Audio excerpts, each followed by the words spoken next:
Kenapa orang Buddha tidak makan daging? Sila pertama dalam Pancasila Buddhis yang diajarkan oleh Sang Buddha dulu kala berbunyi, "Aku bertekad melatih diri menghindari pembunuhan makhluk hidup."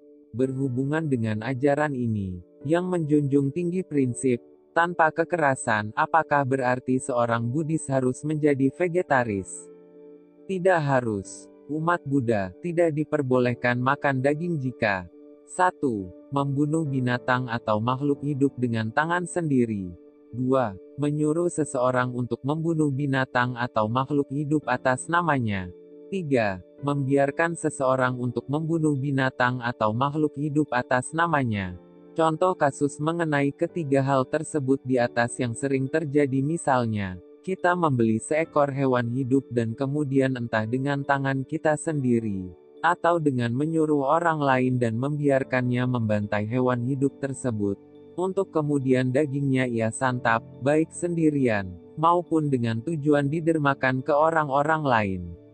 Bahkan, bila pembelian hewan ini untuk maksud persembahan kepada suatu dewa tertentu sekalipun, dan kemudian dagingnya dibagi-bagikan ke masyarakat sekitar sekalipun, tetaplah ini merupakan perbuatan yang tidak baik dan tidak benar, tetaplah merupakan suatu karma yang tidak baik dan tidak benar, dan pasti berbuah karma yang tidak baik dan tidak benar pula.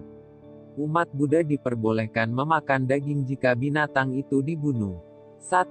Tanpa seizinnya. 2. Tanpa persetujuannya. Dan 3. Tanpa sepengetahuannya. Kasus kedua ini contohnya adalah ketika kita bertamu di rumah seseorang dan kita disuguhi sajian masakan yang menggunakan bahan utama daging-dagingan, maka para umat Buddha diperbolehkan untuk menyantapnya. Umat Buddha juga boleh membeli masakan yang berbahan dasar daging-dagingan di rumah-rumah makan, pasar, dan lain sebagainya. Karena hewan-hewan tersebut dibunuh bukan atas dasar kehendak kita, dan dagingnya tidak disajikan khusus untuk kita atau atas nama kita.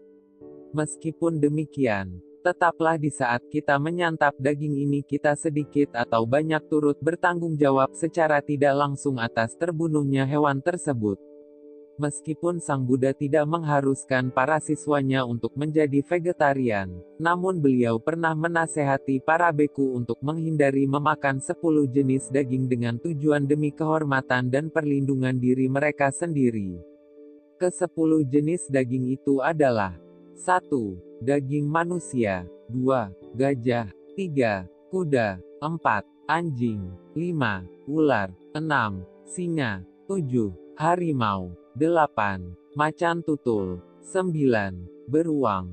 10. Hiena. Hewan-hewan tersebut, kecuali tentunya yang pertama, manusia, akan menyerang jika mereka mencium aroma daging jenis mereka sendiri pada diri kita atau tubuh kita. Sekian.